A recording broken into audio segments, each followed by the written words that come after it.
welcome to the stage Hala Hanna, Executive Director, MIT Solve. Whoa, hello! Welcome! Welcome to the 8th Solve at MIT. It's so great to have you all here. This was local violinist Vivian Liu, everybody. And yeah. It's really amazing to be with you all today. Whether you're a member of the Solve community and you're here with us for the 2 days of our annual meeting, or you're with us for this opening plenary and on the live stream, a very warm welcome. Our theme for this opening plenary is progress in times of crisis. Now, those who've met me know that I will bring up being from Lebanon more often than a vegan would tell you their diet. And I was reminded of this quote by Lebanese-American poet Gibran Khalil Gibran. Like me, just 100 years before, he left the shores of the Mediterranean and made Boston home. And he had this to say about progress. Progress lies not in enhancing what is, but in advancing towards what will be. We are coming together in a time of crisis across the globe. We've seen escalation of violence, of destruction, of hunger, with varied repercussions and reverberations, including right here on campus. And yet, here we are in this room, because we want progress. We want a more sustainable and equitable future for all. And the key word here is all. That's what Solve is about, to find those innovators who will make that future possible and to help them scale. Those innovators embody progress in times of crisis. For example, Solver Build Up, Nepal. Are you right here? Yay! Bjorg is being instrumental in Nepal's reconstruction after the big earthquake because of the building that were made of their bricks, which are also, by the way, climate friendly and a lot more affordable. These were the only structures that were left undamaged by the earthquake. In Haiti, Solver Laku Kaju works in a context where kids have barely gotten an uninterrupted school year in ages. And so they're providing 50,000 Haitian children lessons that don't require electricity or internet. And there are so many more. So I am going to ask for those who are able of our innovators to actually stand up, regardless of which year you are or of which program. I would love, because this is about you.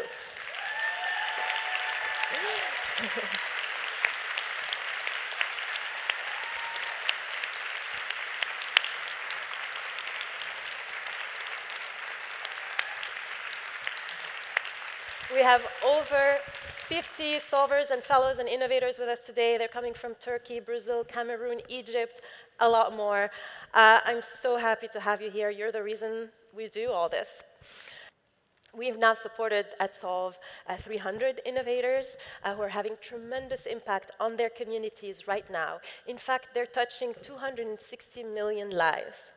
And in that way, Solve builds on MIT's ethos of innovation and entrepreneurship and leveraging technology to serve the nation and the world. But I'm going to have someone who's much better placed than me talk about MIT, and that would be the president of MIT herself. So please join me in welcoming Sally Kornbluth, president of MIT, to the Solve stage. Hi. Thank you so much. Thanks so much, Hala, and good afternoon, everyone, and welcome to Solve at MIT. So I actually had the privilege of speaking to the Solve community for the first time last spring. Some of you may know that I'm still relatively new here, about 1.5 years ago. And I suspect my reason for coming to MIT and your reason for joining Solve are very much the same. A powerful desire to make an impact, to improve people's lives, and to help solve some very tough problems. Of course, the people of MIT love to solve tough problems. MIT is overflowing with ingenuity and creativity, an incredible concentration of talent and imagination. But the global challenges that we're facing are far too great in scale and complexity for only one institution, one industry, or even one country to deal with alone. We need to keep seeking new partnerships with people who can bring fresh insights, unique experience, firsthand experience, expertise of the different ways global problems play out in different countries, cities, and communities. In other words, we need all of you. I know that since its inception, SOLVE has been helping communities adapt to climate change and mitigate its impact. So I'd like to just take a moment to tell you a bit about our ambitious new climate plan that we've launched here at MIT. You might ask, why did we need a new climate plan? More than 25% of our faculty are already doing leading-edge climate work. But the answer is simple. It's the urgency of the climate crisis. We had to figure out how to help the talented people of MIT do more together than they could do alone, to direct their collective power to help deliver climate solutions to the world in time. So we developed a blueprint to help us organize ourselves for impact, what we call the Climate Project at MIT. Leading faculty from across the Institute work together to determine the highest and hardest climate problems where MIT could make the most substantial difference. They range from decarbonizing energy and industry to empowering frontline communities to building and adapting healthy, resilient cities. There's an enormous amount to do, but as I said, this is an ambitious plan, and here's how we will know if we were succeeding. If after 10 years, MIT's work with our partners has changed the expected trajectory of global climate outcomes for the better, we will have succeeded. The word partners here is absolutely critical, because let me be clear, it's called the Climate Project at MIT, but we can only succeed with the help of strong, effective partners throughout the region, throughout the US, and throughout the world. So that's a little bit about MIT's Climate Project, and you'll be hearing much more. But the same focus on collaboration and collective power is critical to all of the global problems that we face today, including the very wide range of challenges this year's Solver teams are taking on, from fostering financial inclusion and resilience, to advancing civic education, to developing solutions for climate adaptation and safe, affordable housing, to improving healthcare access for people around the world. I want to thank you all for being part of SOLVE at MIT. And to our 2023 Solver teams, I have enormous admiration and respect to your dedication for taking on these complex problems and sharing your innovative solutions around the world. So for our new teams, very excited. Congratulations on your brilliant and important work. Now let's get solving.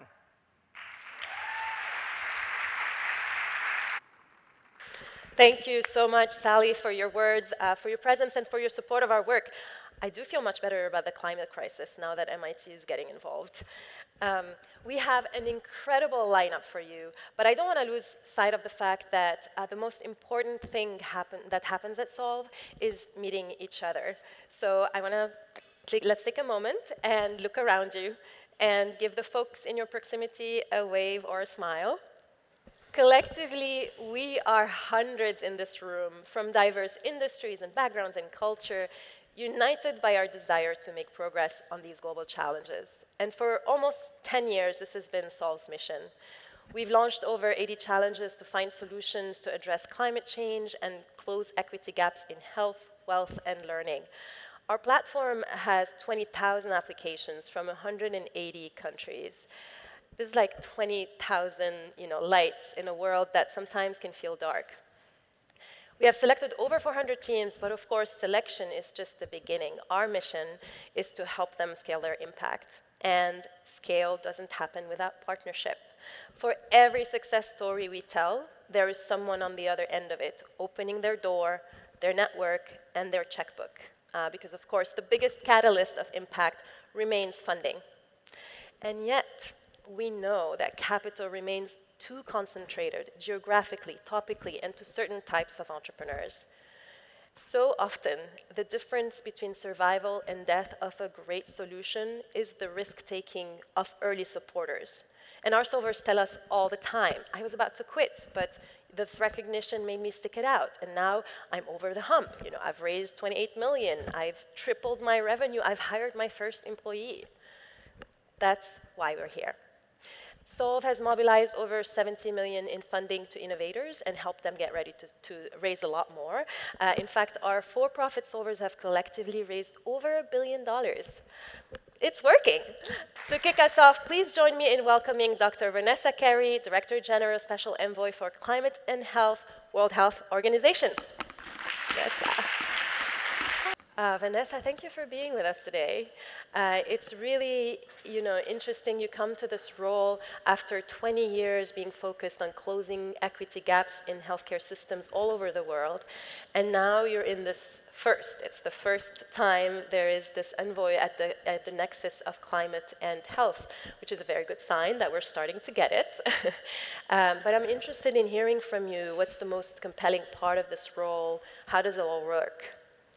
First, thank you very much for having me, and thank you to all of you who are in the front lines of solving huge problems in the world, because that is ultimately what we are facing right now. And I think that is what has been exciting to be appointed this first ever Special Envoy for Climate Change and Health, because it really speaks to the recognition of the fact that the climate crisis is a health crisis.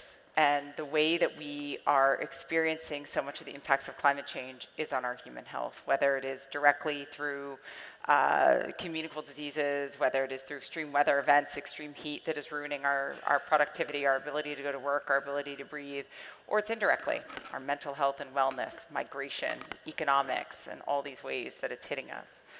And so having the opportunity to play this role, I think that it allows us, or hopefully can help contribute to making a realization that the status quo is not working.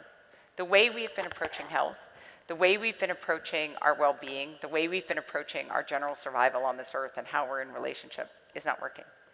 And so my hope is that we can use this to really demonstrate not only that the climate crisis is a health crisis, not only that we should not be measuring our progress just in degrees Celsius, but in actual lives saved, but to really position health as fundamental to our survival, to our well-being, and to everything that we're trying to achieve, because we're fundamentally talking about our human existence and our future.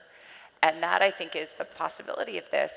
And it really speaks to, I think, the importance of health within this whole conversation. Right, yeah. The planet is going to be fine without us. It's the humans on it that might not make it.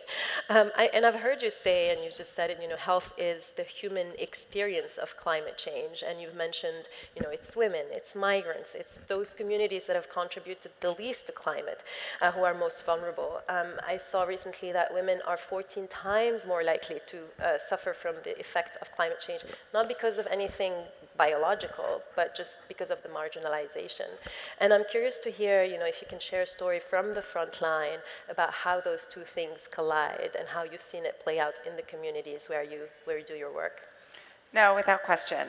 The climate and health crisis is a personal, very human crisis. And I'll give an example from Malawi, where Saeed has worked for over a decade now. So Malawi has been hit by Malawi is based in southern Africa, for those of you that don't know. It's a small country that ranks anywhere from the 6th to the 12th poorest country in the world.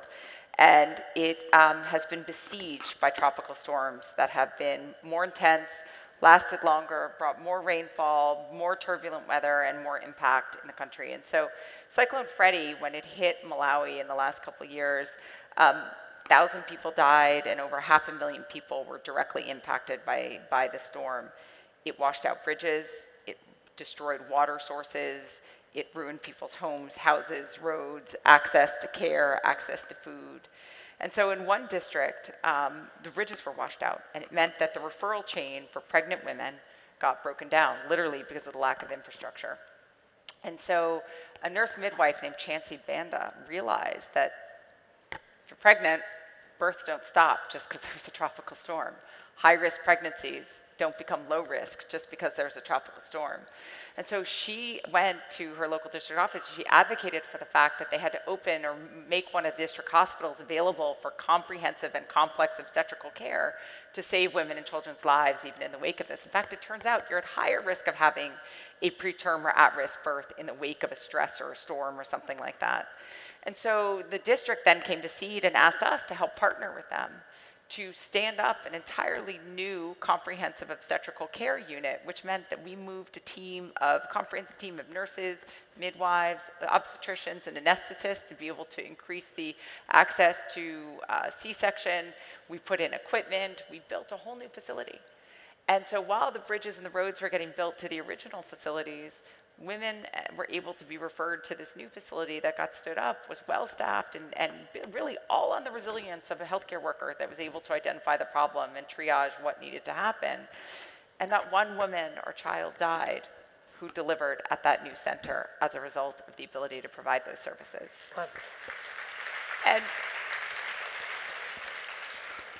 And I think that what it speaks to is that we need that resilience. We need those strong health systems. And most importantly, we need a health workforce, because they are on the front lines of responding to COVID, to Ebola, to cholera, to climate change, to the mental health crises.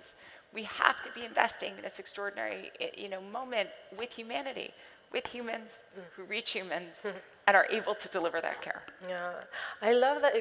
One thing that I really like about that example is that it's centered in the community and in people in the community who are the best, place to understand the problem and then figure out what is the best solution for it. And maybe since you've spoken about your seed work and knowing how many innovators are in this room, and this plenary being about pushing for progress in difficult time,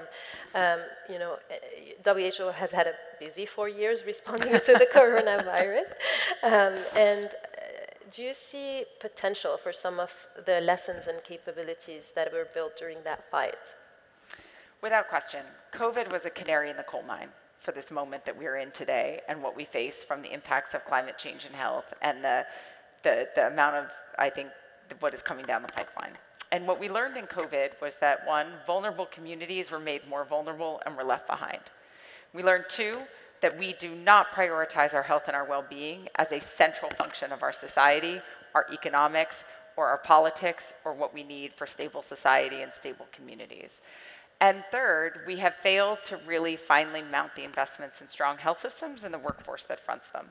And if you start on the last point, the failure of us, we've poured billions of dollars into solving health challenges, but we've done it piecemeal, by disease, very siloed. My fund does this, your fund does this, let's hit a silver bullet and just deliver a fast and easy answer.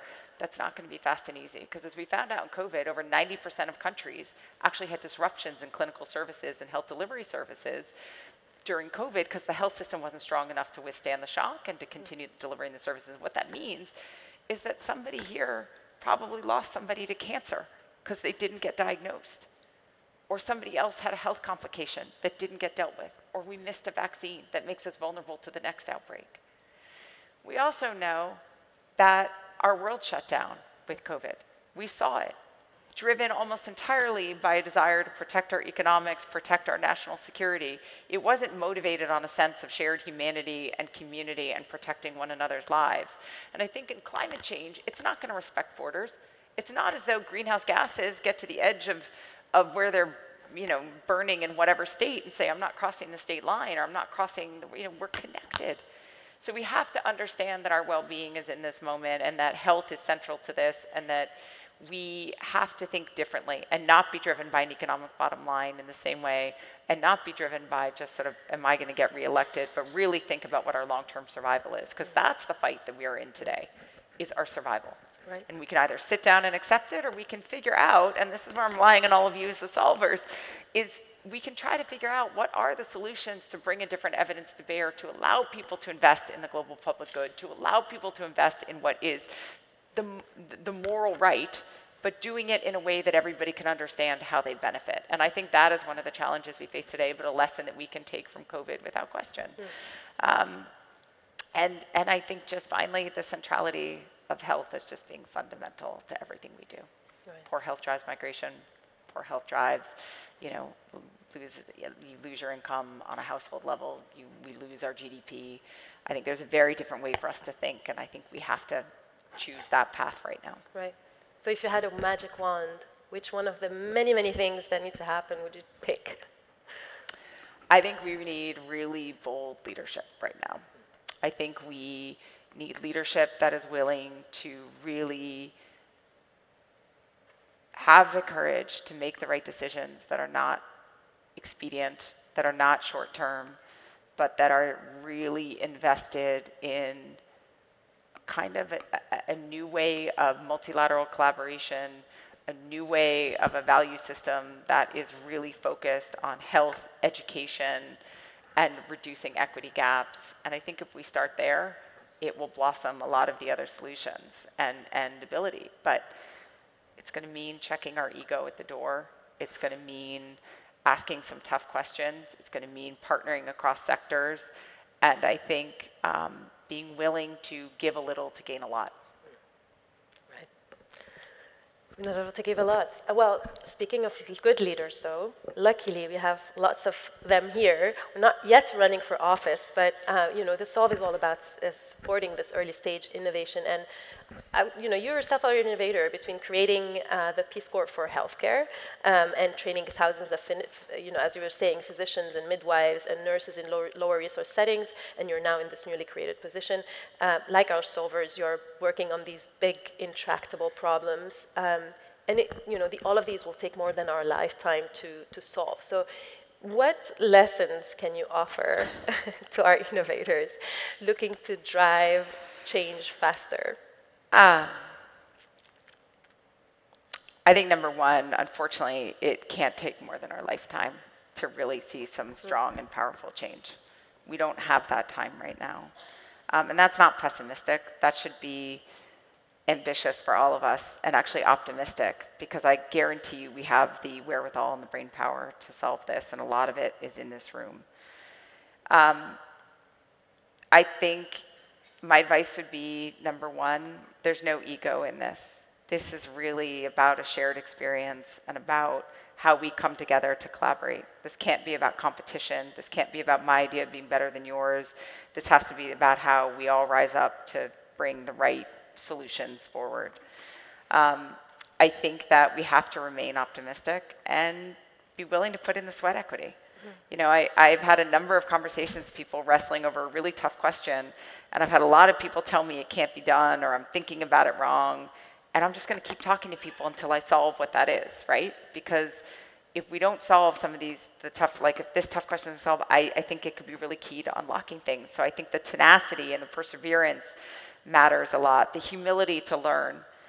Do not be afraid of failure. I've spent so long being afraid of failure, and all it did was keep me from asking questions, keep me from learning, keep me from following my gut and my authenticity into what I think was really critically important. And the times that I did have the courage to fail were the times that led to a pathway to training 42,000 healthcare workers through Seed Global Health over the last decade, or being able to build partnerships that, you know, are unprecedented but have the possibility to train a workforce for a continent in partnership with partners that, you know, are trying to think about these problems too. Most importantly, it has given me the ability to learn every day. I have an extraordinary team that I learn from, partners that teach me all the time why I'm wrong. And by doing that, then we can make the leaps across the kind of hurdles and problems. But it's about, I think it's about hope, it's about tenacity, it's about not having a fear of failure, and it's about kindness. We've got to be kind to each other in this world today, and we've got to be generous. It will go a long, long way. And if we can hold on to that, even at a time where we're really in turmoil, and a time where we're really at war with ourselves, with each other, I think we can solve a lot of problems. Kindness, I'm going to hold on to that. Thank you so very much. That's all the time we have. Thank you. But we're going to wish you luck because we need you to succeed. Thank you. Thank you, Vanessa. And now, please welcome Temie Gita-Tubosum, founder and CEO, LifeBank.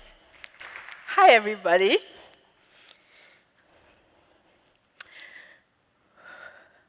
Five years ago, I was right on this stage.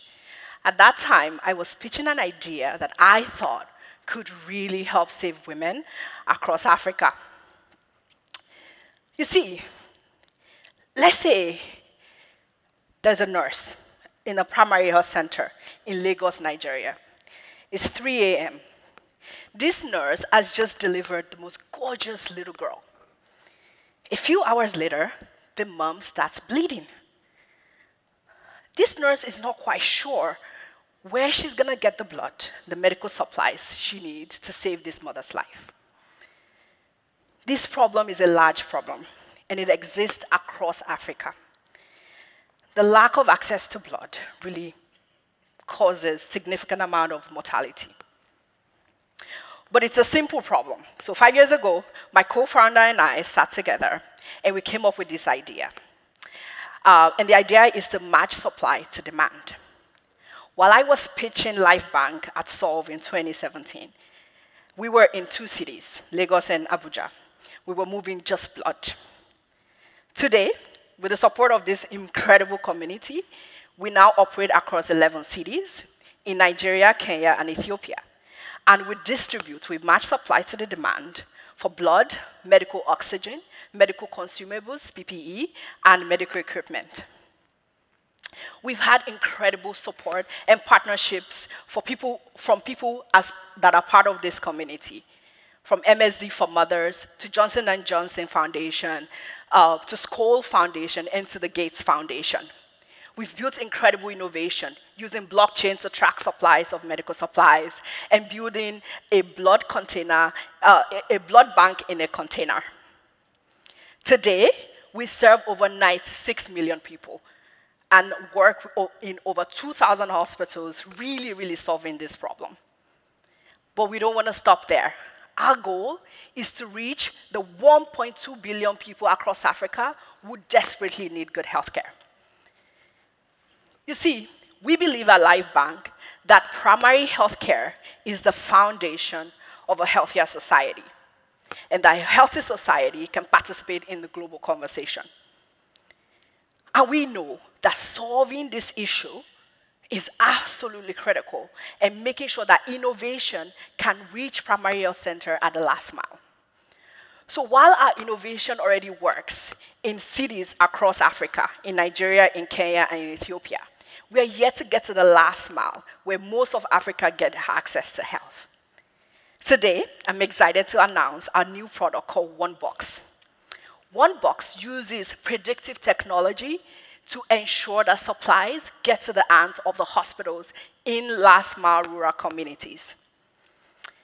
The OneBox app uses historical supply data and sits on a predictive analysis to ensure that primary healthcare workers, like the nurse I mentioned earlier, are able to do a couple of things. First, imagine this nurse had updated her inventory a couple of days ago.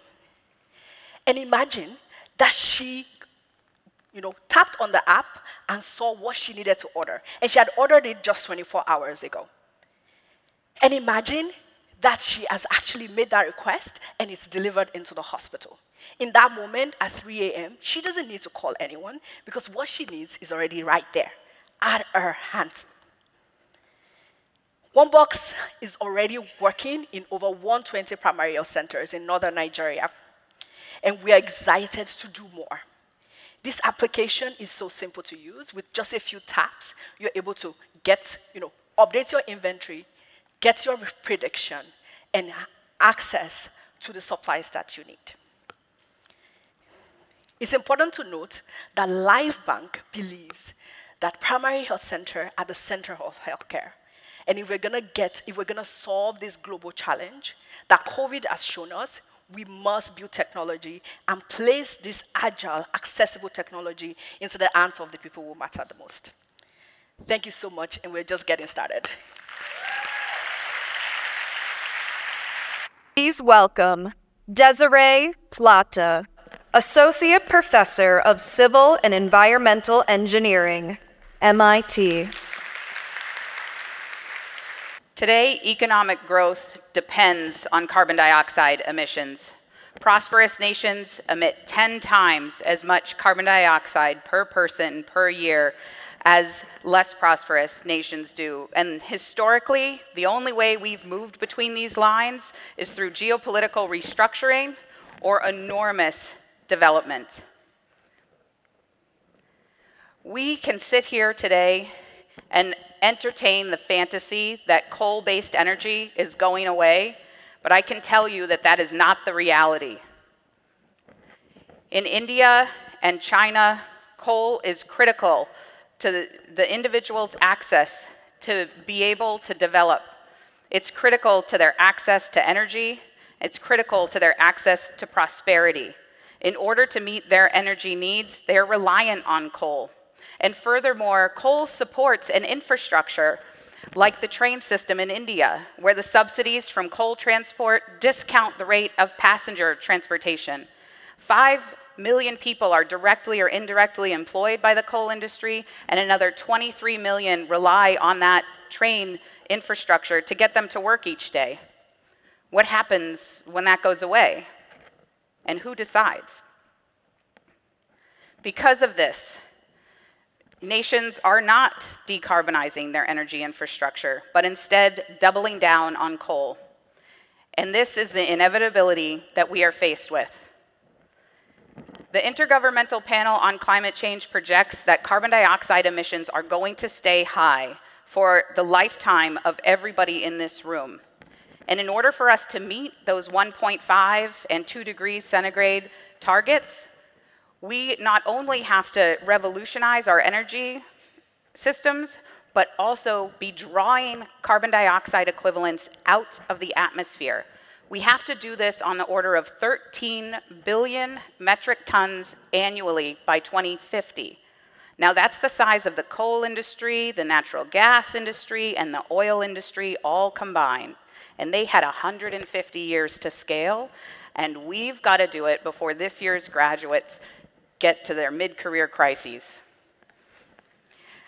Now there's 2 ways that coal impacts greenhouse gas emissions. The first and the biggest one are the CO2 emissions directly from the combustion of coal to generate electricity. The second is the release of methane, or CH4. This is a geologic methane source. When you open up the earth, it's released naturally. And it's an inevitability, again, that we must address. For every million molecules in the air in front of you, 2 of them are methane, and around 426 of them are CO2. Yet methane and carbon dioxide will warm the planet in equal proportion over the next 10 years.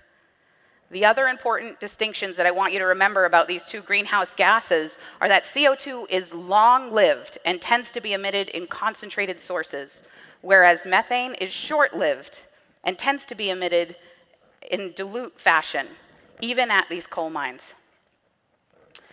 Pound for pound from the point of release, carbon dioxide is a low and slow warmer. We could drop CO2 emissions to 0 today, and that would be nice, wouldn't it? But the climate doesn't feel it for 50 years. Methane, in contrast, does its damage early and then converts to CO2 in the atmosphere through natural processes. Now, if we could accelerate that conversion of methane to CO2, we would undercut methane's ability to warm the planet and change the rate of climate forcing that we experience in our lifetimes. Methane controls the rate of climate change over the next few decades. CO2 controls the absolute amount. One is a race, the other is a marathon. We need to manage both. I'm going to focus today on methane and tell you that the majority of methane emissions, over 80% of them, come from these low concentration streams. All of our traditional engineering approaches are designed for those concentrated streams. They're more economic. And I'm thankful that I'm not trained as a traditional engineer, but someone who tries to think differently about these problems. So thinking back to when I was a student in the MIT Woods Hole Oceanographic Joint Program in Oceanography, I was taught about microorganisms that live in deep ocean sediments that are able to make a living on dilute and diffuse methane in the presence of oxygen at atmospheric pressures and low temperatures. Now, these microorganisms almost universally rely on a protein that has a highly conserved crystal structure. This protein typically relies on earth-abundant metals. You're looking at copper atoms, those spheres in the middle of the structure shown here, in a nanoscopically tight pore space. That coaxes methane out of its configuration to turn into a less potent greenhouse gas. And these bacteria do this difficult to execute chemistry using these types of proteins, but we can't use them in the same ways. It would be wildly expensive for me to produce these proteins using today's technologies at the scales required. So we wanted to simulate this biochemistry with an abiotic process. If you go outside later today and scoop up a handful of dirt or dust, the chances are that you're going to be holding on to an aluminosilicate clay, or a zeolite is one type of those aluminosilicate clays. Those zeolites have that same nanoscopic pore spacing that I described earlier, and we can dope those with earth-abundant metals like copper and iron, the same magic ingredient used by the bacteria to perform that chemistry. And that gives us access to a sustainably derived, inexpensive catalyst. Now, when we first tried this chemistry at atmospheric conditions, we were surprised that we were able to destroy methane at concentrations just like the ones we're breathing right now, down to those 2 parts per million. And it even works at enriched sources, like those in the depths of coal mines and coming from the mouths of cows in dairy barns. Now, the next thing that we had to do was think about how to get this abiotic, earth-abundant material into a filtration system that could interact with the ventilation systems that are present in coal mines and dairy barns. The flow rates in these environments are on the order of 1 million cubic feet a minute. That's an astronomically high flow rate. Imagine 10 tractor trailers moving by you in 5 seconds and having to get all the methane out in an instant. That's the challenge that's on the table. We wanted to go to these environments because just like you use methane in the natural gas to heat your home and it generates a little bit of heat, coal mines have enough methane to actually drive the process itself. So we have our ventilation almost for free. We have our heat almost for free. That's carbon abatement at a very low cost. But the challenge that you can imagine, blowing 1 million cubic feet a minute through a powdered catalyst, that's going to be pretty messy.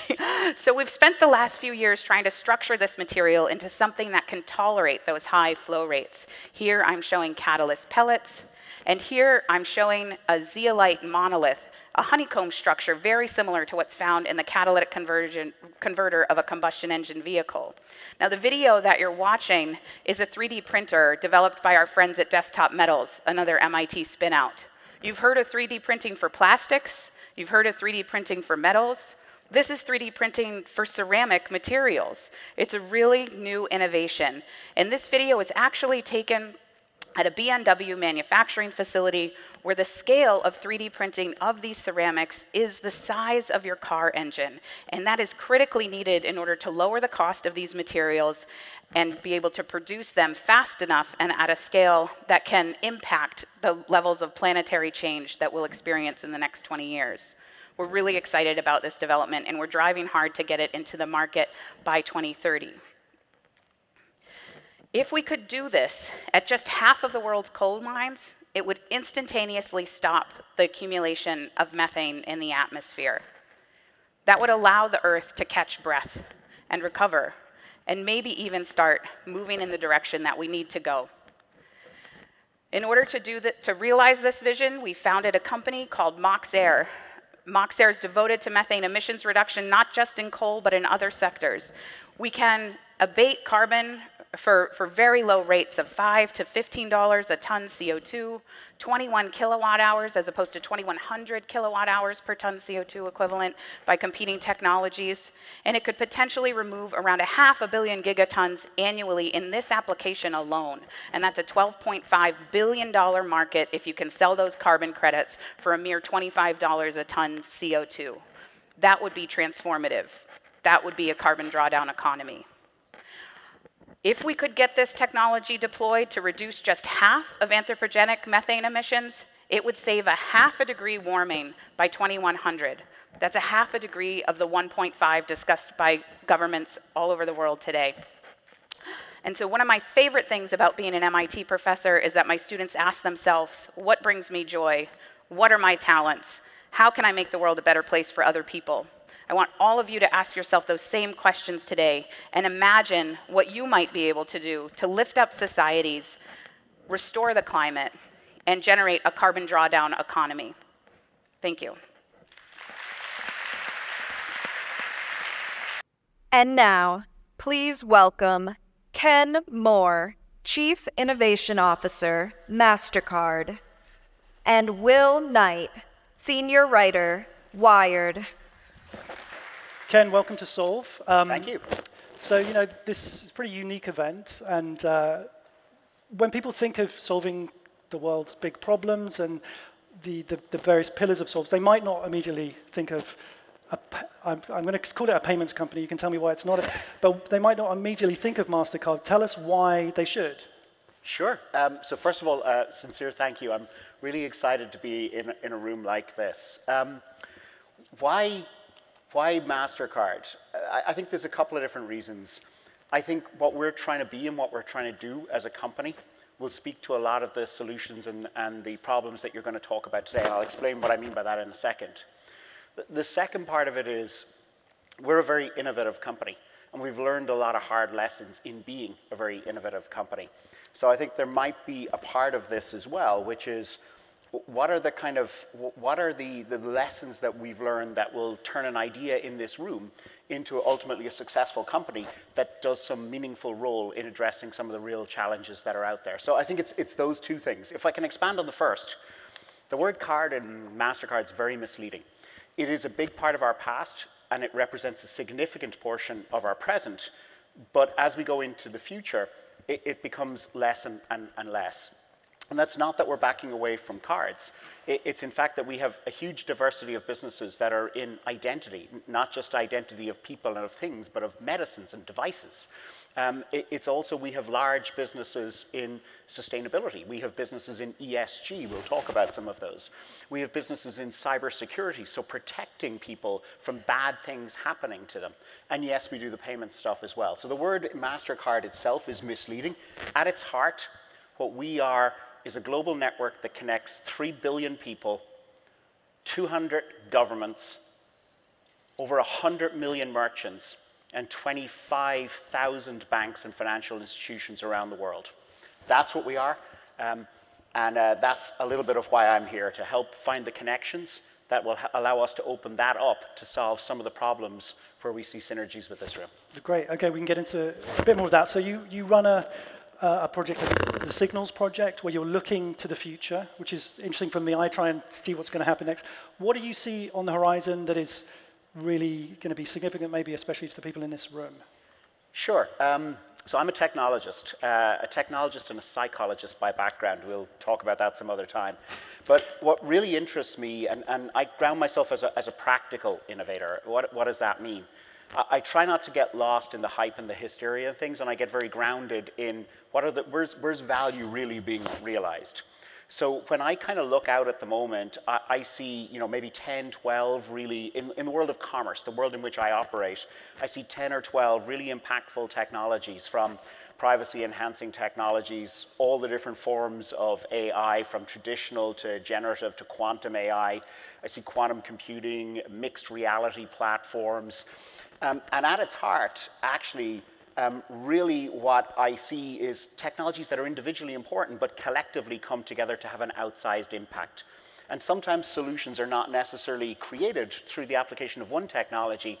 It's really the combination of technologies. But even when you put all the technologies in place, that doesn't get it done. My experience in running one of the world's largest kind of fintech programs is that doesn't get it done. What you actually have to do, and I think this is going to be true for most of you in the room as well, is you've got to build trust in what you do, right? Technology can be used for good, it can be used for bad. So what I look for is companies that can create trust in those technologies as they address them.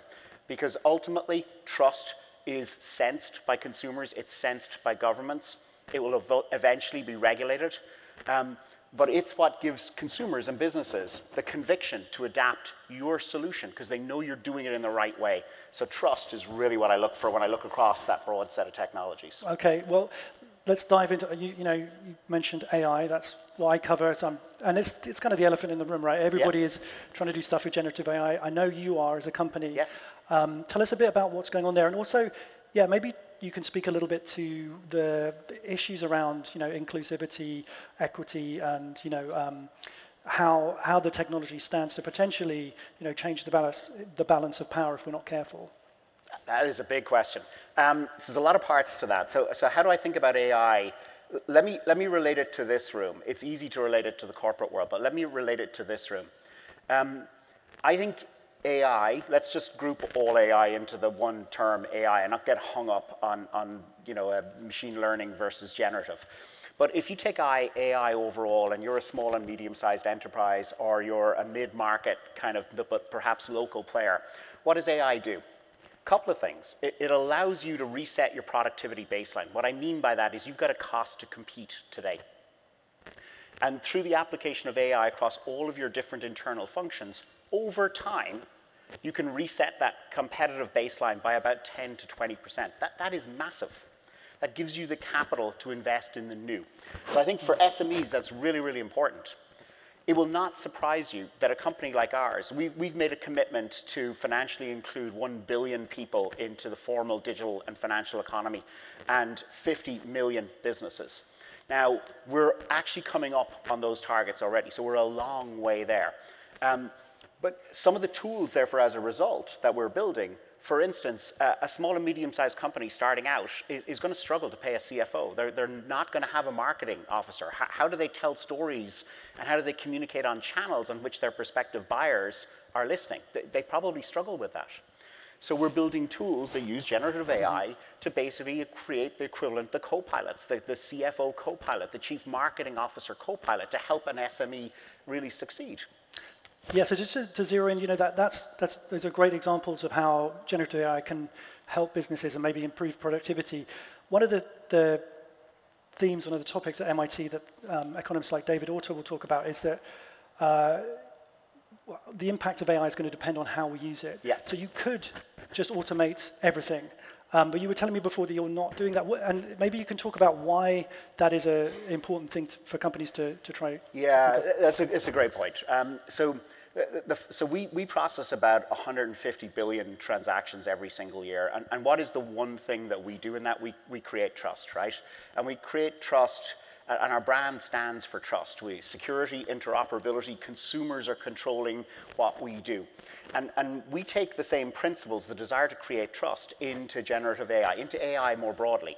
So the reason we're not deploying tools directly out to our customers in the first instance is even though we're engineering bias out of our applications, we're reducing the hallucination factor. That's always a balance between kind of having tools that are truly usable versus tools that have the potential to hallucinate. We're putting humans at the end of every single one of those tools for now. Why? Because our brand stands for trust. We will never put that at risk. And therefore, regardless of the productivity measures, regardless of the tools, and we're building all of these tools, right? Regardless of that, we want to make sure that there's a human between us and our customer. And that's not just for this year. That will continue for the foreseeable future. And that is, think of it as the last line of defense, if you like. Mindful of the audience here, do you want to talk a little bit about the carbon calculator? Yeah, one of the things that I was so personally invested in doing is we carry ESG targets in MasterCard as well. And at the more senior levels, they directly correlate to how we get paid.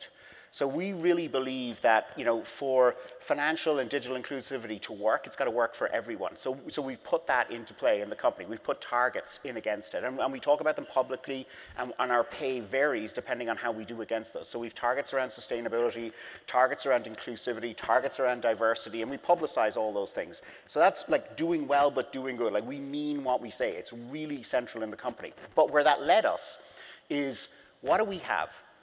We see people's payments history, right? So we understand what people have bought. So we set out some time ago in a room just like this, where we discovered a company called Economy. They're in the Nordics, in Europe. And what they did is carbon calculation on goods and services.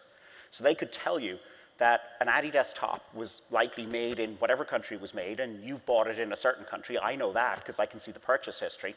And how did it get from there to there? And they can calculate the carbon footprint of that item. So we said, okay, that's a really if we want to bend the arc of consumerism, because we know consumers care about causes, if we want to give them more information to help them make a different choice, how could we work with the economy to build something? So we built what's called the carbon calculator. We deployed it to all of our banks through an API. It's live in, I don't know how many countries, 20, 30, 40 countries at this stage, where we educate consumers and we wrap up their payments history, typically monthly, to say, here's the effect on the planet of what you did, what you bought over the last month. And then we said, okay, we've educated them, maybe they make a different choice as a result, but sometimes you just got to buy the bananas or the coffee or the whatever, but you really feel bad about that. And we said, okay, how can we go further? So how can we offset it? So we created Priceless Planet Coalition, which is a way of saying that's your carbon footprint. Here's ways that you can, rather than taking a loyalty point from your bank or your credit card company or the brand that you bought something from, instead, why don't you offset your carbon impact on the planet? So planting trees, doing other things. So we reinvented loyalty to do that, and that's now live all around the world. And we hope to get about 100 million trees in the next very small number of years. Again, we're a very, very long way towards that. And it's not to harp on that one solution. I listened to your guests earlier on very intently. It's the combination of effect of a million ideas like that, connecting with the power of a network like ours across the number of countries that we have. That's what's really going to bend the arc of all of these really, really difficult challenges. So that's why I thought I would share that example. It's in the hope of discovering the next one. Okay, great. And you know the audience here, and I know you're keen to connect with people and network. Given your position, you know, you have this amazing visibility of commerce, and you look, you know, a bunch of future gazing yourself. What kind of advice would you give entrepreneurs here, given especially their interests? Sure. So we run the world's largest kind of incubator for kind of scale-up companies, right? And we find them all around the world. And maybe the most common problem that I see, particularly in earlier stage companies, and therefore my words of advice to you would be, fall in love with the problem, not with the solution. I think if you fall in love with the problem, you will invest into really deeply understanding it, and it is more likely that you will understand the reasons why a particular solution has to be created. Too many people have an esoteric view of the problem, right? And then create a solution, and it becomes all about the solution. So, and a lot of companies fail. Really well-intentioned companies fail because of that. But fall in love with the problem, not with the solution. And for the problems that you're trying to address, those problems are actually probably expressed across an ecosystem. You're probably not going to directly address the end problem yourself. You may, and that's fantastic, but you may have to work through partners in the middle who also have a different view of the problem, right? And I think that's the one piece of advice I would give is too many startups, really well-intentioned, fail because they quickly latch onto a solution, they fall in love with that, rather than falling in love with the problem, which would allow them to pivot as they discover net new things. Right, and I mean, if there's something you've heard here that makes you think you'd like to work with, can we give people permission to connect with you on LinkedIn? Absolutely. I'm up in Boston frequently. I do some work with the other guys down the road. Please don't hate me for that.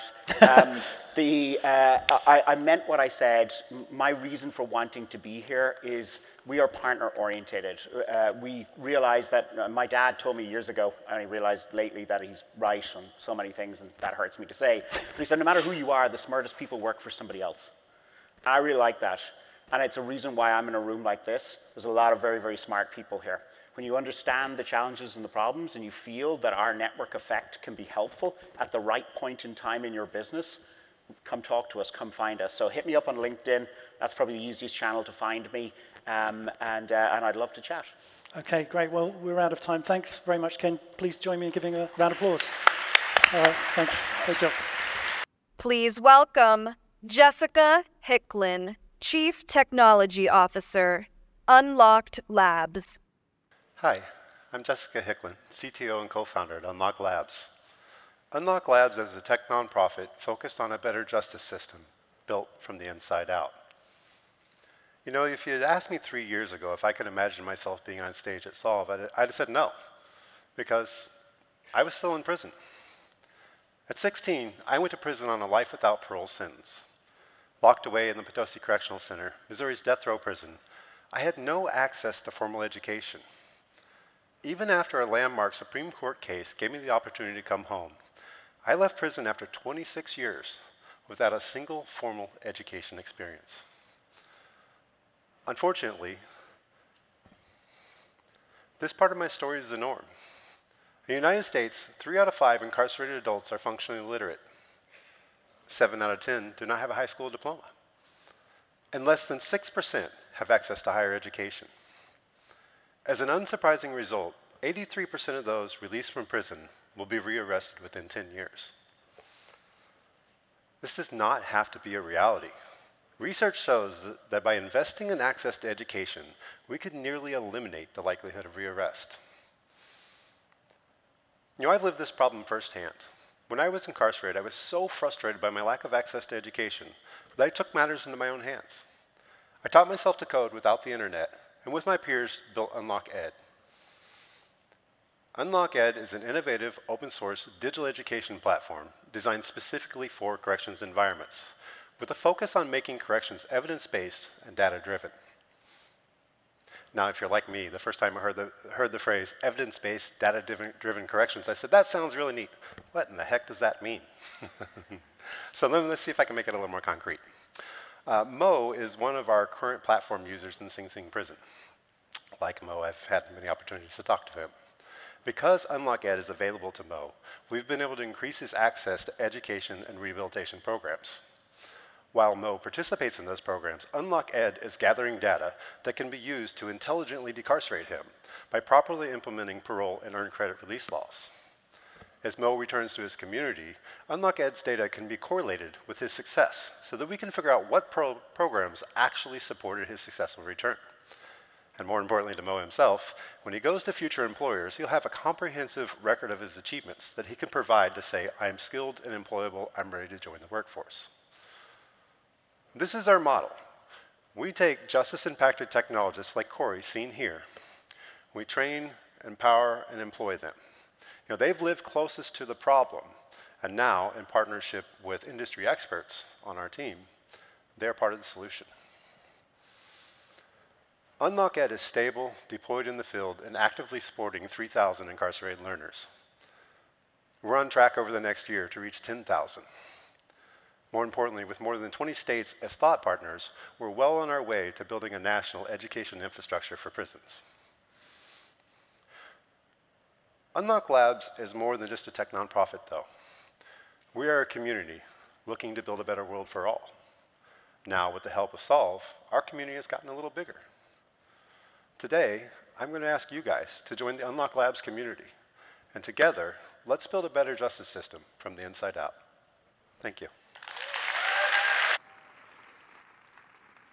Please welcome LeJune Montgomery Tabron, President and CEO, W.K. Kellogg Foundation, and Kate Warren, EVP and Executive Editor, DevEx.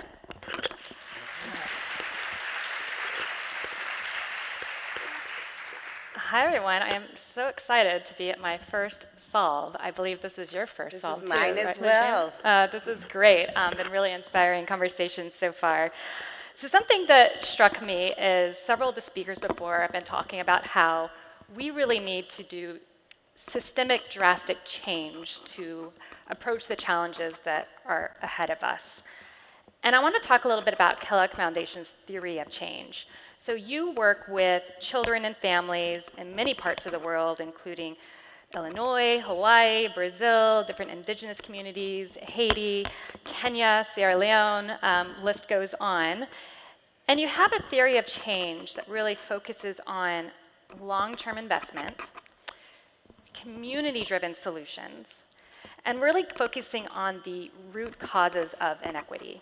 So I'd love to hear a little bit more about how you see that theory of change really leading to more sustained equitable progress. Absolutely, and you are correct. When we think about our theory of change, I would add to what you've said is that we believe solutions reside within communities. People have the capacity to improve their own lives, and what we're doing is fueling their innovation and their creativity. We do believe that it is long-term, and that if we can address the systemic structures that actually perpetuate inequality and disparity, that not only will we improve the lives of some children, but we will improve the lives of more children. So our theory is about looking at the systems that are broken, that don't work for everyone, and trying to innovate and create new systems that are equitable, that allow every child to thrive. And do you have any examples you can share of that Yes. in practice? I do. Recently, we launched what we called our Racial Equity 2030 campaign. And what we were looking for is great, innovative, and actionable solutions from all over the world to the most disparate structures that we see in our society today, and thinking about where are the ideas and the best innovations to dismantle these systems and make them work. So we sent out a call. We got over 1,400 applications from all over the world, over 70 countries, and we selected the top 5. And these ideas are looking at some of the most problematic systems and structures that we encounter. The first of the 5 was about creating an anti-racist education system for the entire country of Brazil. Another example was looking at indigenous land rights and creating law and practices that would allow indigenous people to preserve their land. One on environmental justice, teaching people in communities how to advocate for their own rights as it relates to environmental justice. One was about, in Chicago, working with young people to address issues of healing and social justice by themselves, young people leading and taking the action. And then finally, in Hawaii, addressing youth incarceration and actually seeking to eliminate youth incarceration completely. So those were our 5 finalists, really bold solutions, and what we wanted to do was scale these innovations and then hopefully replicate them. But we invested $90 million in total, $80 million for these top 5 finalists, and we hope by 2030 that these issues will have solutions that we are pursuing greatly, and in some cases they will be totally erased. Well, what I love about your approach is this focus on the long-term investment. And we heard Vanessa Kerry earlier talking about how critical that is. And you've made a generational commitment to places like the Yucatan and Haiti. And when you give grants to your grantees, you're often doing like 8-year grants, which in the world of philanthropy, where it's often 1, 2, maybe 3 years, that's a pretty unique model. So I'd love to hear about why you are choosing to invest in that way, what benefits you see from that, but then also how you think about building lasting, sustainable systems that can still thrive even when your funding is no longer there.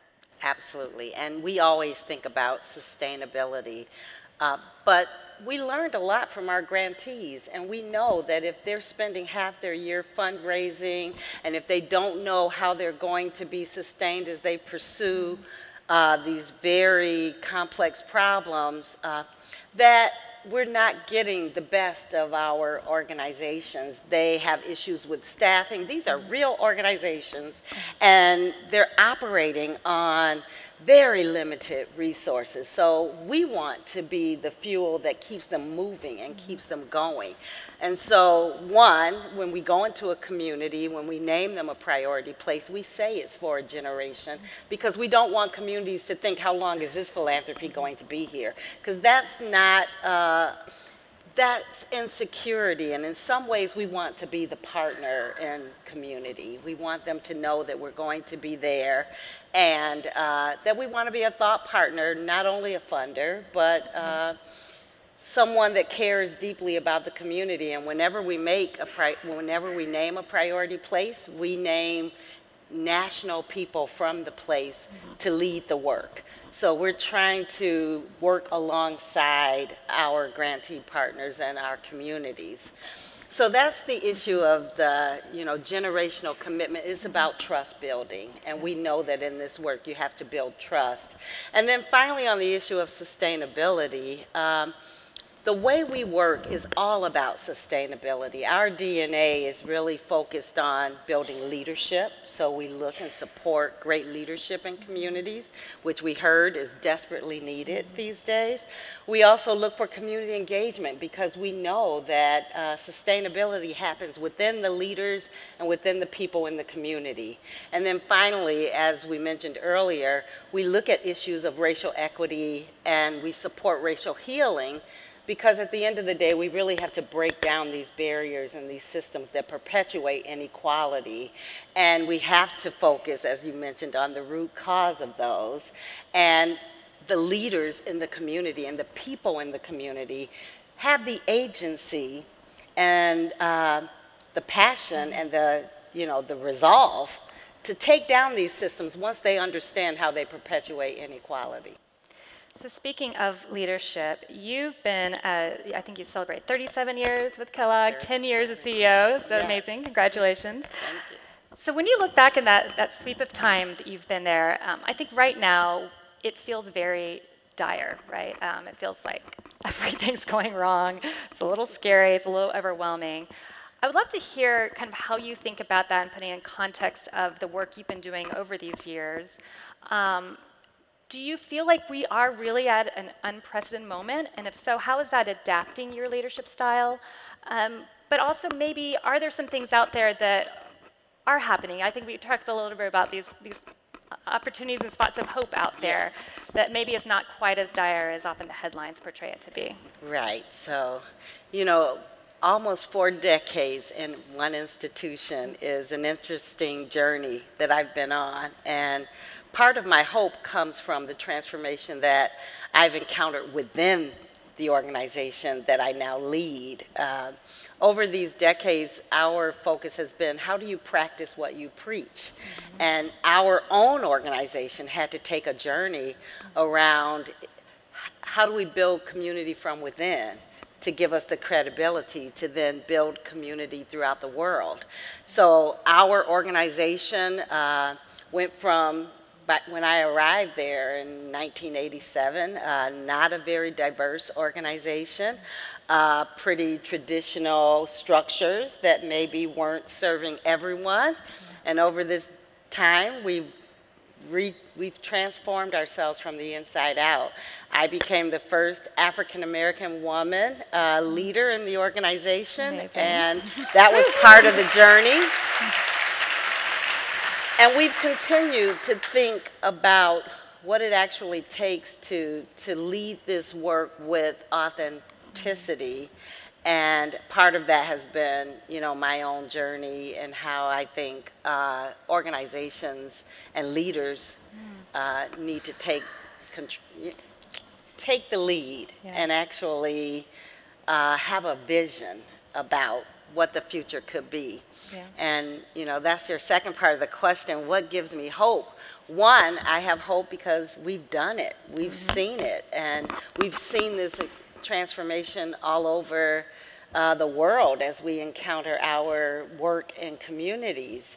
And today, what I think about is I get inspired by the backlash we're seeing right now, because I believe we must be showing promise and showing progress, or no one would really care to try to tear us down and prevent us from the continuous momentum that we have right now.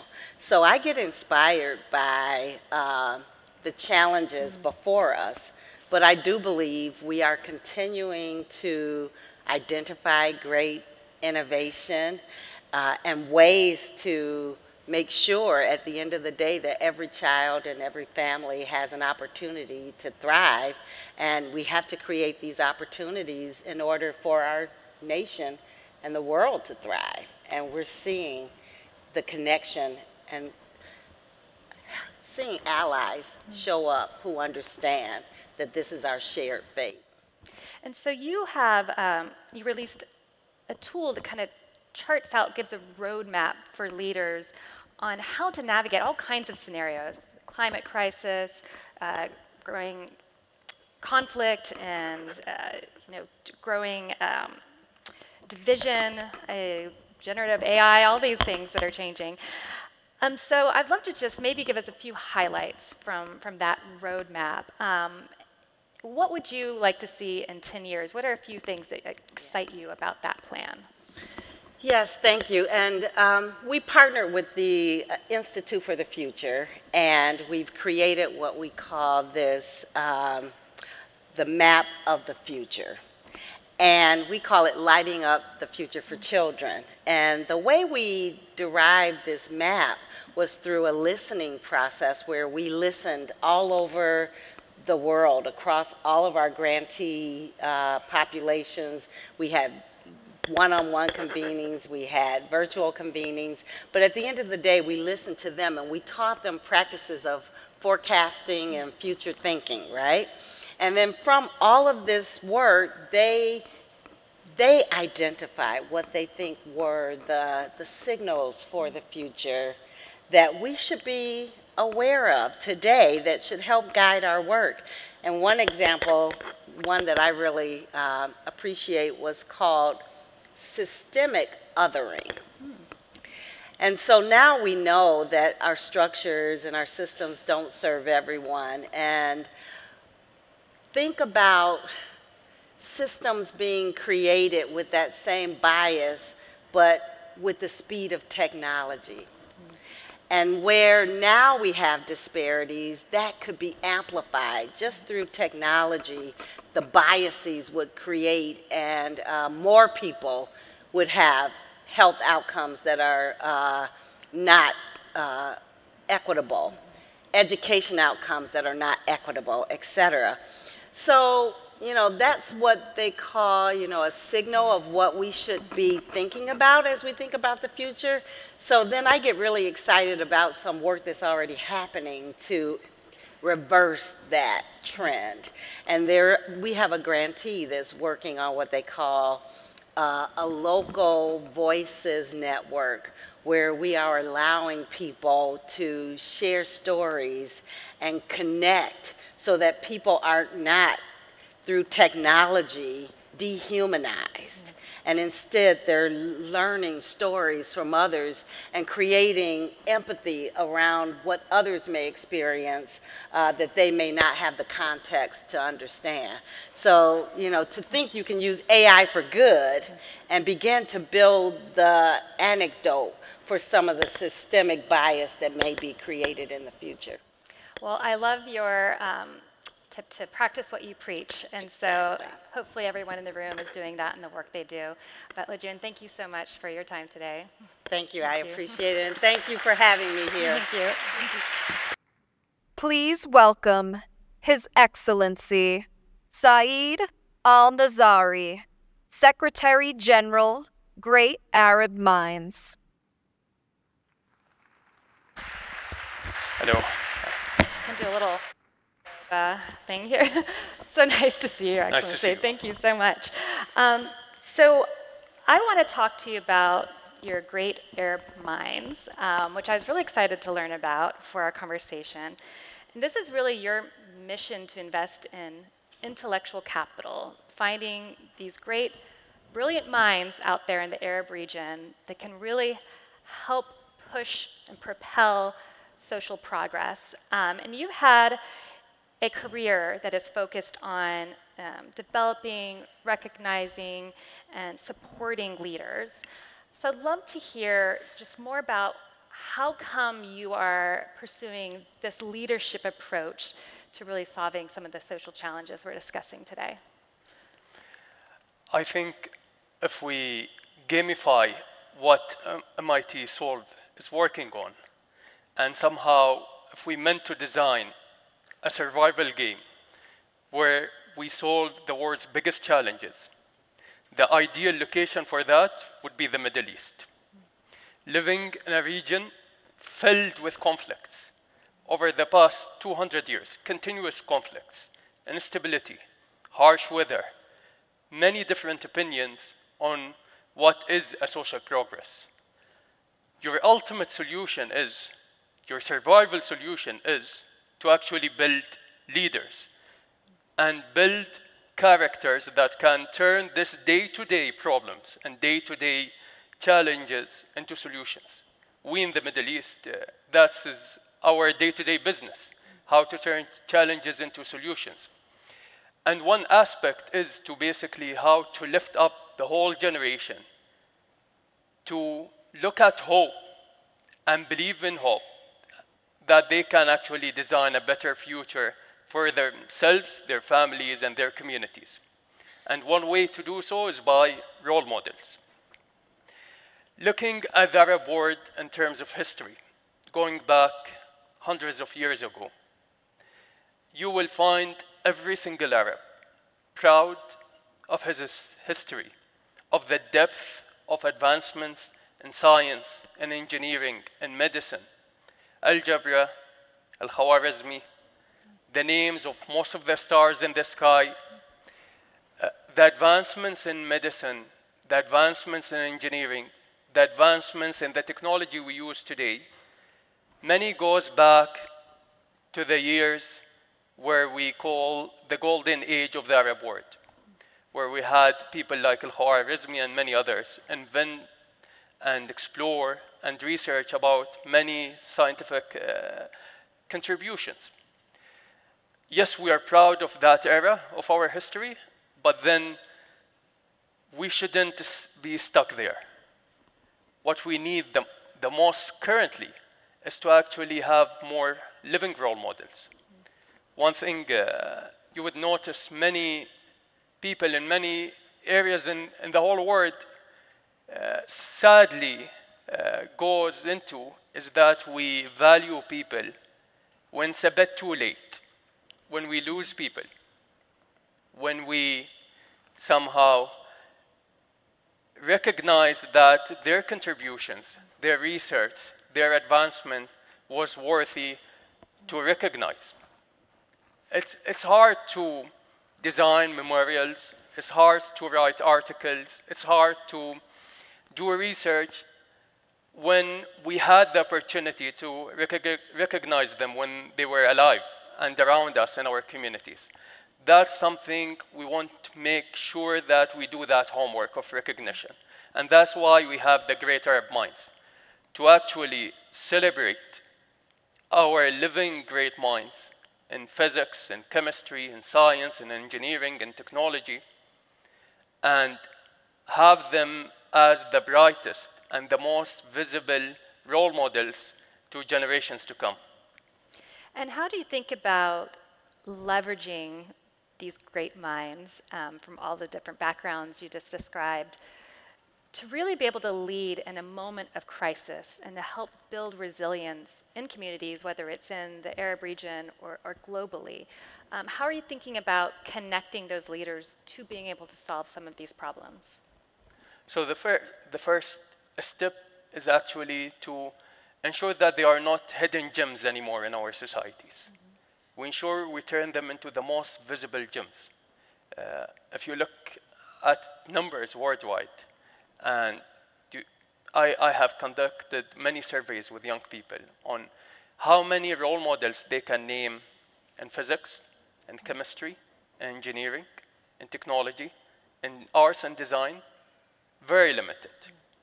Sometimes maybe they are either too busy or too humble to be too visible for our young people, but one thing or one step to start with is to introduce young people to these role models, to show them what is possible. We need a compass to tell them what is the ideal scenario if you explore this sort of fields. Who are your role model? Who is your next version of who you are currently?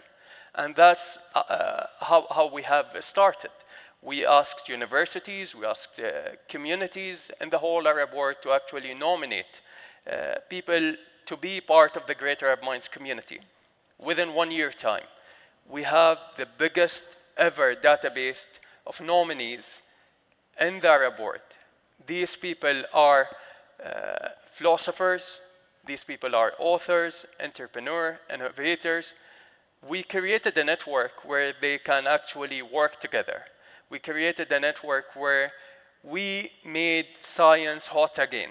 We wanted to make sure that as much as We have people who desire to be entrepreneurs. We have also people who desire to be researchers. Last January, it was the first time we award the first batch of winners in the Great Arab Minds Award. And the winner of the engineering and technology category was an associate professor here at MIT, Fadl Adib. Fadl Adib, born in Lebanon, studied for his final exams, sometimes in the basement, scared from some of the civil wars they were witnessing at that time in Lebanon, made it to be one of the most successful graduates at American University in Beirut and then at MIT. He's among the youngest tenured professor at MIT. He worked on a wireless research and technology that allow people to actually know what happens behind these walls using Wi-Fi signals. His research is used by the world's biggest corporations. Last year, if you ask young people about Fadl Adib, they wouldn't even know him, or wouldn't even know their research, or wouldn't even know in a way where they can work together. Today, if you go and meet many researchers in Lebanon or in the Arab world in general, they would want to be the next Fadl Adib. And that's the impact and the power of this award. And that's just a one-year time. Yeah, so thinking about this youth engagement, and in the Arab world, it's about 60% of the population is under 30. We look at the African continent, 70%. So there's a lot of opportunity with youth coming up and engaging them with these potential mentors, but also how you're thinking about mobilizing these young minds to be those future mentors and those future leaders, or leaders now. So how are you thinking about that in building this pipeline of people that can help add to the great minds that you are curating? So working with young people and with leaders who work with young people worldwide, I have noticed that there are two lenses to look at the sector. There are some people who looks at youth from a problematic point of view, where they look at unemployment rates, they look at housing challenges, they look at how do we actually manage their energy and so on. And then you have the other perspective, where we look at young people as the solution. They are the solution to climate change, to economy, and to stability in general, and also they are the most valuable asset. And I think in the United Arab Emirates, we have a case study in working with young people that ultimately showed its results within a couple of years. In the United Arab Emirates, we have over 6 ministers in the cabinet who are under the age of 38. Almost in every single board of directors in the United Arab Emirates, the government had allocated a seat for young people under the age of 35. We have the Ministry of Youth hiring young people to actually solve their challenges. I think the equation works very well. When you give young people trust, authority, and then a challenges to get busy to solve, the equation is a win-win case every time. The issue, it looks very simple, but then how many governments do you see around the world that would trust to hire a young person as a minister, as an undersecretary, as a board member? I can assure you that's among 5 or 10 governments worldwide. So in our remaining seconds together, we have a lot of leaders in the room in different stages of their leadership journey. What would be your one quick piece of advice for them on how they can think about some of the lessons you've learned on supporting these leaders that they can bring to their own leadership style? maybe I would highlight one point that a great mentor once told me. He spent some time with Nelson Mandela. And he told me, you know what's special about Nelson Mandela?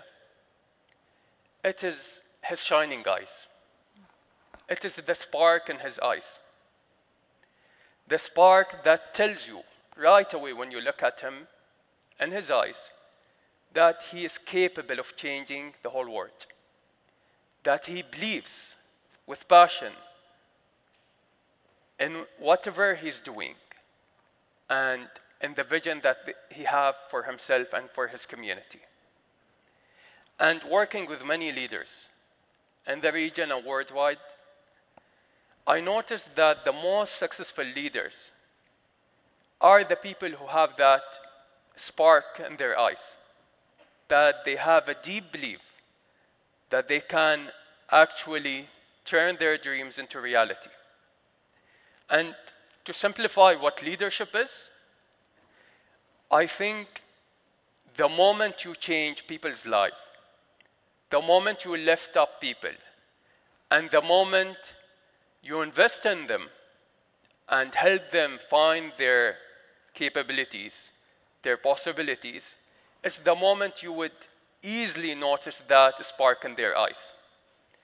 And if you manage to do that, and if you manage to look at yourself every morning with a belief that you can lift up your community, that you can turn your purpose into reality, it's the moment that you will see also that spark in yourself. Every morning, I look at my 2-year-old daughter, Shemma, at her eyes, asking myself, who is the person I want to become? To make sure I see that eyes shining with joy, passion, and hope. And if we ask ourselves what would make that special person in your life proud, and you turn that spark on, as I think it will be the ultimate guide on what we should work on and what we should accomplish as leaders and as young leaders and as growing leaders. Right, well, I think that excellent advice to end on, to find your spark, but thank you so much, Your Excellency. Thank you. Thank you. Welcome, Simón Mejía, music producer, visual artist, and environmentalist. Bomba, Estéreo. Hello everyone. Good evening. My name is Simón Mejía. I'm a music producer and visual artist, and I'm also a father. So yes, I'm concerned about what's happening today in the planet as with society. I created a very popular band back in 2005 called Bomba Estéreo. We even made music with Will Smith, so it's really popular. It sounds funny today, but it's really popular. I toured the world for more than 10 years, but after the pandemic, I decided to stop touring. But I will tell you later why. I come from Colombia. That is this beautiful and tragic country at the same time. Why tragic? Because we lived under violence and war throughout all of our history. And as we're seeing today, war is the terrible thing of humanity. And if we want to start solving things, we have to, first of all, stop war. Second, stop listening to politicians. And third, start listening to innovators, you guys, and to indigenous leaders, and to the students protesting outside as well. So back to the positive, Colombia. Colombia, really beautiful and amazing country. We have all of the ecosystems of the planet in this small territory, all of the ecosystems of the planet. We have, as you guys, both the Pacific and Atlantic Ocean. We have the Andean mountain range. We have 2 amazing jungles, the Pacific rainforest and the Amazon jungle, and we have the plains. We are full of birds, #1 country in diversity of birds in the world. We're full of water, and we're full of jungles. But best of all, we have one of the greatest music in the world. that it's not reggaeton, as you guys may think, because yes, we have lots of gold, so that's maybe we have also that kind of music, but it's the ancient traditional Afro-Indigenous music from Colombia that has been happening for centuries and is played by ethnic minorities in Colombia. And it sounds more or less like this. I'll give you some small examples.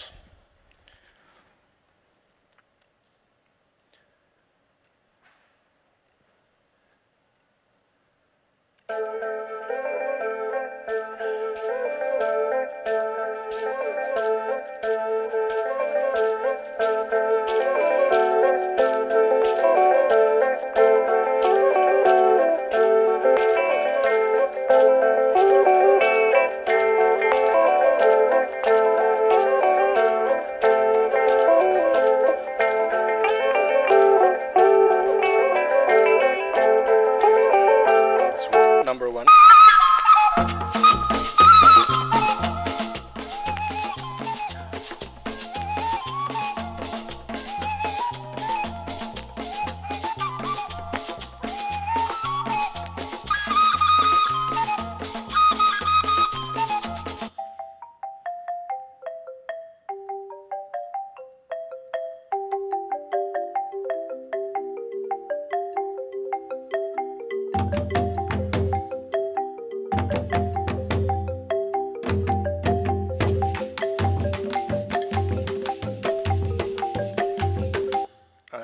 Because I don't have so much time.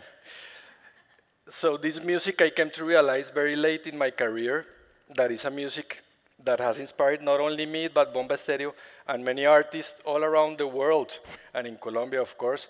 And it's a music that is inspired by Colombia's great biodiversity, by the sound of the jungles, by the sound of the rivers, by the sound of birds, and by the sound and those connections with the spiritual beliefs of those ancient indigenous communities. And also as an environmentalist, I discovered that my industry, the music industry, had a huge impact on nature, huge impact on nature. So that's what basically took me off touring, because as always, the data is impressive. Data in the era of streaming, impressive data. In an era of heavy touring, and planes all over the skies, and in an era of massive festival attending. So I decided to get off the touring plane, because yes, touring maybe was funnier in the 80s, but today is not so fun. So I decided to stop and start walking the talking. Because yes, guys, if music dies, if nature dies, music dies. If nature dies, music dies. But we should not give it all to artists, because in the industry, in the music industry, there are lots of other industries involved as well that have to take responsibility as well in this big problem. The transportation industry, the food industry, the energy providers industry, even the streaming industry have to take responsibility and can start making a greener and taking a greener path in the music business.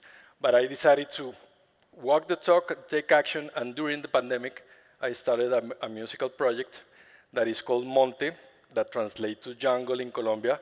That is also a place where in Colombia have happened all the major revolutions, including this indigenous revolution of connecting with nature. And Monte is all about using the sounds of nature to make music. Because I think one of the major, or the root of this big environmental problem we're into today is that we humans lost connection with nature. And maybe through sound, there's a way of reconnecting with nature. So that's my small piece of action, and Monte more or less sounds like this.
normalmente son huesos de la humanidad.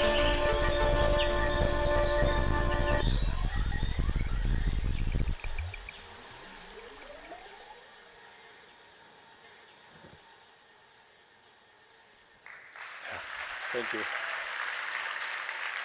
So that's a 2-minute sample of what I've been doing for the last 4 years. Yeah, so music, sound isn't enough today. We need action. We need action, guys. Action, action, action. Because this climate crisis that we call, we should not see it as a crisis. As one of my big influencers says, Brian Eno, we should see it as a climate opportunity for change. Climate opportunity for change. So I joined the Earth Percent Initiative, which is basically an initiative of the music industry giving back to the planet. And how does it work?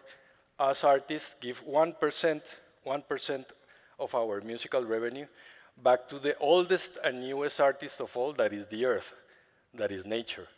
That thanks to this initiative, nature is now officially an artist in Spotify and all streaming platforms. All streaming platforms. So, 1% sounds pretty symbolic, right? But sum up all the 1% in an ideal world, all the 1% of all artists of the world, if they join this kind of initiatives. For example, only in Spotify, there are 11 million artists. So 1% of each one of those artists is a lot of money that goes through this initiative to projects that are working on field towards climate change, greener the music industry, environmental justice, conservation. So some of my catalog in Monte is under this, and this is my latest release under this model, a Bomba Estéreo remix that I did that is features nature, and you guys can go and check on Spotify. And with every click, we're giving back to the earth, and you guys are giving back to the earth. So it's a really clever solution of changing the world using the power of technology to give back to the earth. Action, action, guys. And following this line of action, I found it also during the pandemic that I had plenty of time to find and think about things. An impact production company that is called Monte Jungla, translate to jungle, jungle. And it's made up of a diverse group of people. 2 of them are sitting here, my wife, who is an industrial engineer and administrator, and Dave, who actually lives here in Boston. He's an educator and social impact leader. So we have an office in Boston if you guys want to reach out. And there's John in Mexico and Lorena back in Colombia and me. And we basically started doing short documentary environmental and musical films. These both two are on YouTube. You guys can check. They are directly linked to actions in the communities in the territories of Colombia. And now we're focused on 2 feature-length documentaries that will be released in 2025. One about the Magdalena River of Colombia, that is the origin of all this amazing music that I was playing at the beginning. And the other one that is called The Shape of the Trees, that is about 3 environmental Colombian female leaders that live in a country that kills environmental leaders on a daily basis.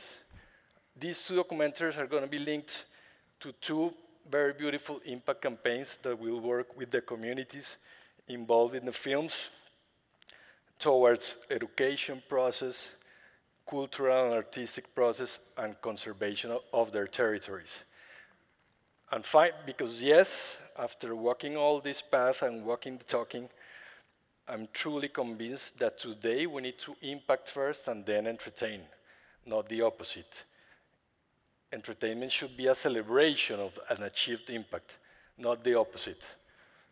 Music and film reserves is our big dream, finally, at Montejungla, is to create a series of conservation reserves, conservation natural reserves in Colombia, financed through a kind of earth% model, through local film and music and festival industries in Colombia that finance natural reserves that will protect not only thousands of hectares of pristine forest and water fountains, but that also will be a way of leveling the carbon footprint of all those industries in Colombia, film, music, and festival industries in Colombia, can be a way of giving job opportunities to communities in the territories, avoiding them to go to the conflict and to war. And finally, that can be a great place for visitors, local and international, to be inspired by the greatest of all, that is nature. So this, guys, is my perspective on how arts, entertainment, film, and music can help on this climate crisis. That, remember, we should not call it a climate crisis, but a climate opportunity for change. Thank you very much. This is my social media. When you reach out, if you want to know more about, I'll be happy to tell you after the session. Thank you very much for having me. Thank you. And now, please welcome back to the stage, Hala Hanna, Executive Director, MIT Solved. Thank you, Simón. Can you think of a better way to respond to crisis than with art and music? I think artists have this way of making us question our reality and look through the keyhole for what's next.